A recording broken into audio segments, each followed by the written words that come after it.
I would say it is quite important to take a more human-focused approach within your work. I'm talking now more in regards to maybe marketing, advertising, or PR, but I think it's still relevant across different roles, different jobs, and different aspects of your life. At the end of the day, we are human. We do make mistakes, we do fall, we do learn from them. Hopefully we do all grow as we go on, but I do think having a more human-focused approach at the end of the day can only bring benefits from it by actually working closely with people, trying to help them, trying to understand their problems, and knowing at the end of the day that yes, something that you might provide, whether that's a solution, whether that's a product, whether it's a service, no matter really what it is, it's not going to be for everyone. It just isn't. But if you're trying to help those people that you're working with, that community of yours, it's just learning from them, growing with them, and hopefully supporting them. Because at the end of the day, I mean, you're not going to be able to help everyone, and I don't think no one product or solution is for everyone, and that's okay. I like to think when you get feedback, when you get responses and ideas from other people, you don't need to take literally every bit of advice on board, because some people might be like, well, this isn't for me. I believe it was one of Seth Godin's examples was a good one, where there was I think like a steakhouse in America, for example, and they got some negative feedback from, I think it was either like a vegan or vegetarian, and at the end of the day, that's cool. It's not for them. Obviously it's not for them. It's a steakhouse, and they can go somewhere else. And at the end of the day, they're just going to serve the people who it's for them and try to offer better service, better experience for the people who actually want it from them. And I always think there's nothing wrong in telling them, well, in that example at least anyway, well, there's actually a nice vegetarian restaurant down the road or across the street. They're great. They'll be able to help you. And I just think having that human approach is definitely something to consider. And I think, and not just as a profession, but as people, I suppose we owe it to ourselves to try and make some degree of a difference, and maybe not focus too much on getting lost in this spiral of your day-to-day jobs, and you almost can sometimes get lost in it and forget almost why you're doing it. But at the end of the day, if you're there, you're helping people, you're working closely with people, you're getting that community of yours more involved in what you're doing early on, and then you're learning together, you're helping them, then I think it's a benefit all around for everyone. A lot of the inspiration came from Mark Schaefer's Marketing Rebellion. Finished reading that a couple of weeks ago. Quite an interesting read. I'd recommend it to anyone, especially if you're in a marketing role or position. It's definitely worth a read. And then for others out there in any sort of professional career, I definitely recommend at least looking it up and seeing if any of the chapters would be relevant to you. A lot of the other inspiration, I suppose, has come from probably Seth Godin's previous books. Probably more in particular, This Is Marketing. Yeah, see there. Oh, can't read it. It's hard to do this behind your shoulder. That one there. Yeah, so this is just a little excerpt from This Is Marketing by Seth Godin. Found this one quite interesting. If you're interested, it's on page 95. I feel like I'm reading a Bible verse almost here. But it talks about what would Jerry do. So it's a story around the Grateful Dead. A band, and one of the points around their elements of their key marketing success as such, I think is quite relevant, which is they appealed to a relatively tiny audience and focused all their energy on them. So I think that what that relates back to is what you offer. It's just not going to be for everyone, and that's fine. I mean, you're never going to be able to serve everyone, and I mean, even if you're out there only serving 1,000 people, but you're providing that experience for them, that's okay. You don't need to focus all your energy on this mass marketing idea of trying to splat it out everywhere, reach everyone. Surely you should focus on the people that matter, the people that you're actually trying to help. So for me, on a high level, I think marketing, like other careers, positions, roles, even like industry-wide, has evolved a lot over time, especially in the last decade or so. That's probably ever since I was young, really. With the introduction of the internet, you have the likes of Amazon coming early onto the frame, selling online. You have the likes of companies starting moving in towards social media networks, the likes of joining Twitter, Facebook, even Instagram. I know when that first started, you would be thinking in a business road, why on earth or how on earth could my business be on Instagram? And now it's just become the norm, really. So with the growth of social media and the internet, with the likes of like Twitter, your Facebook, Instagram, everything digitally, I suppose, sort of has its ups and downs within a lot of respects. I don't really want to focus on the negatives really in this sort of segment, just more the positives and how it can bring people together, connect people a lot easier. We've seen it especially in the last several months. It's made it so much more possible and easier just to connect with your family, especially when you can't leave your area, you can't leave your home. You can still connect. So I've been able to obviously call my dad, call my mum, even though they're in Ireland and I'm here.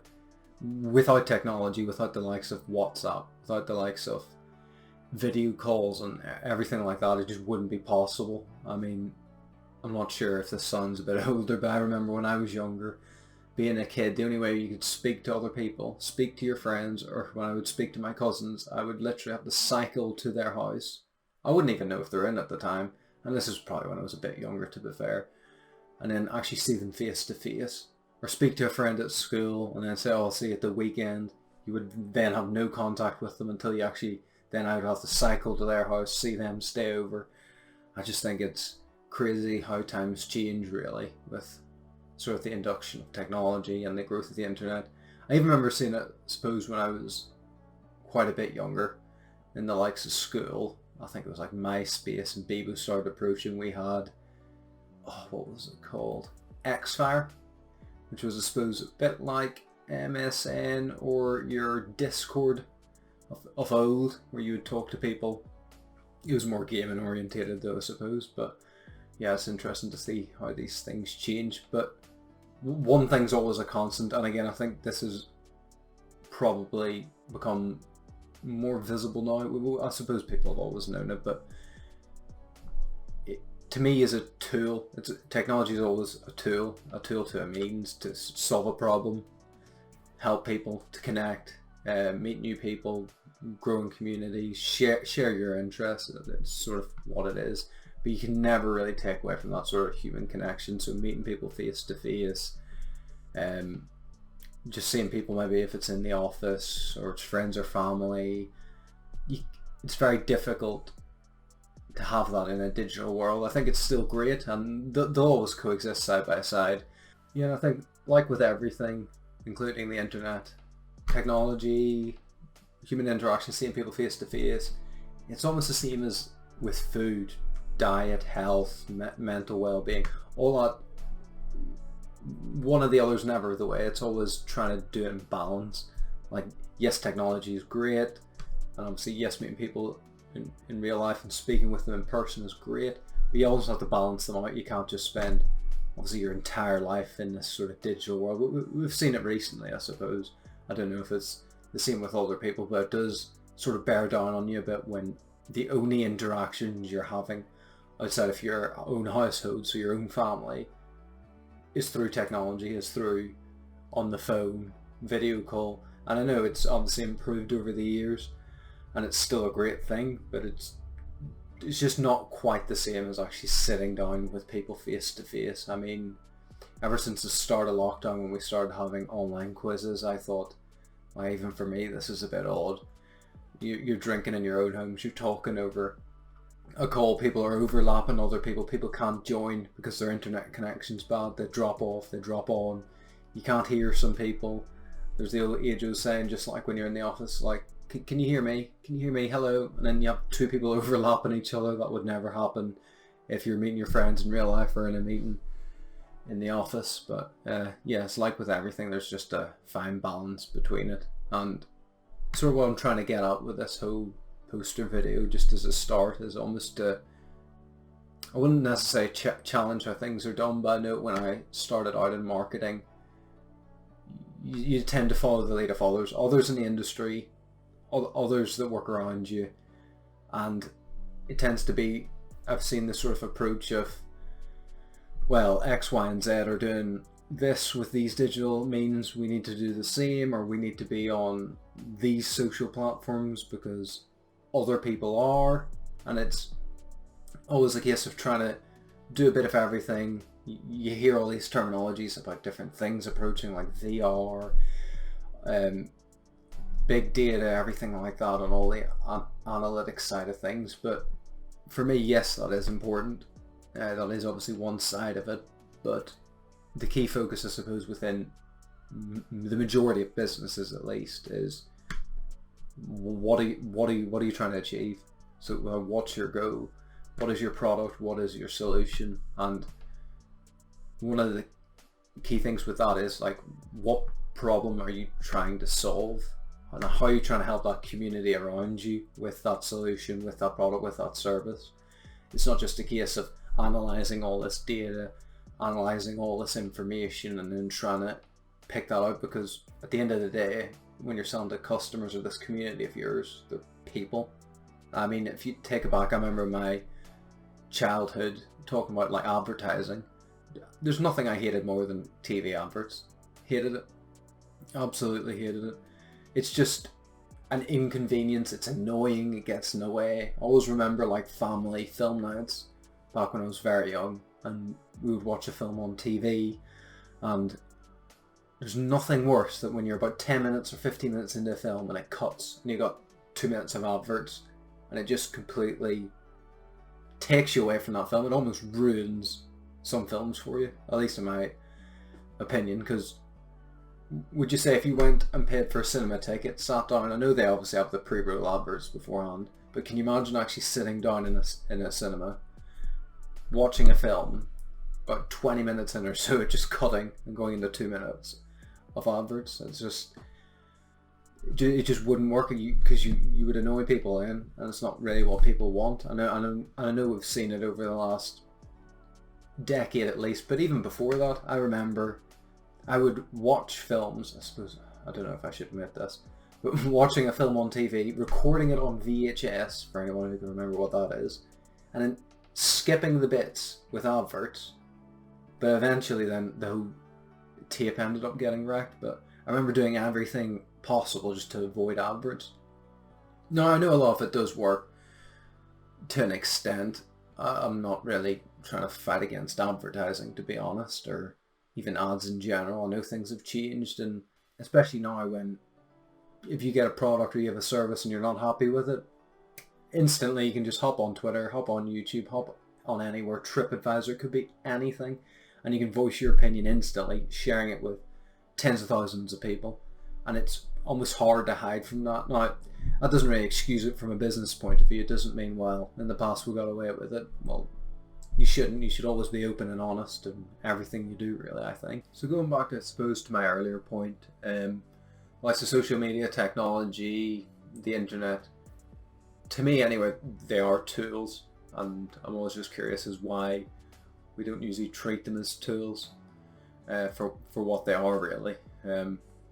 We tend to look at just trying to jump on the next thing, try to do it maybe because others are doing it, not necessarily because we're using them for really what their core use is, as in, you know, we're trying to solve the solution, we're trying to solve a problem, we're trying to help people. Yeah, so for me, I suppose in previous roles and throughout my career, maybe things I've seen, I always feel like, maybe more so in marketing, it feels like in certain aspects we're always trying to just do our job, quote unquote, so to speak, you know, tick boxes, make sure we're trying to get a return on investment, making sure all these numbers and figures add up, and I always feel like that's not entirely representative of the full picture, when really you should be focusing more on, right, how can we help this micro community that we work with, that are our customers, that maybe we care about, how can we help them, how can we solve their problems through what we do, and then how can we work together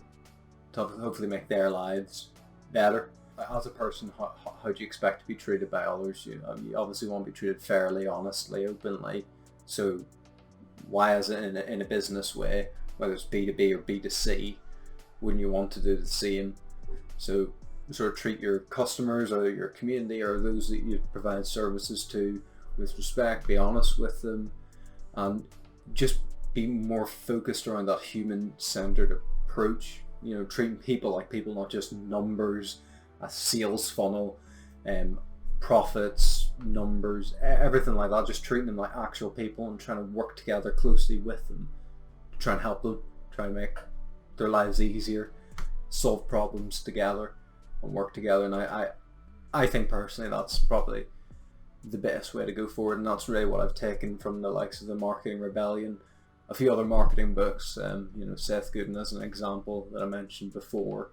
I think one of the key takeaways for me is trying to focus more on that human side of things. So the things I've maybe learned from my personal life, things that maybe annoyed me, why don't I always carry that through with work? Always been grateful to learn from other people, take certain things that they've done and maybe try and do it in my own personal way, maybe try and do it slightly differently, but just taking those lessons I've learned and really just trial and error, just trying different things, seeing if it works. And then almost like when you're younger riding a bicycle or learning to walk, you do fall down along the way. You don't just pick up a bike. I certainly didn't pick up a bike and start riding straight away. I mean, I was terrible, to be honest. I mean, I'm surprised I can actually still ride a bike. But like that, you do pick yourself up, you keep going, and eventually you can do it. And I think for me, within a career, it's always good to just keep learning. The whole process, I suppose, even in life, is about learning, growing, and then hopefully teaching those around you from things that you've done, and then obviously helping them learn and grow along the way.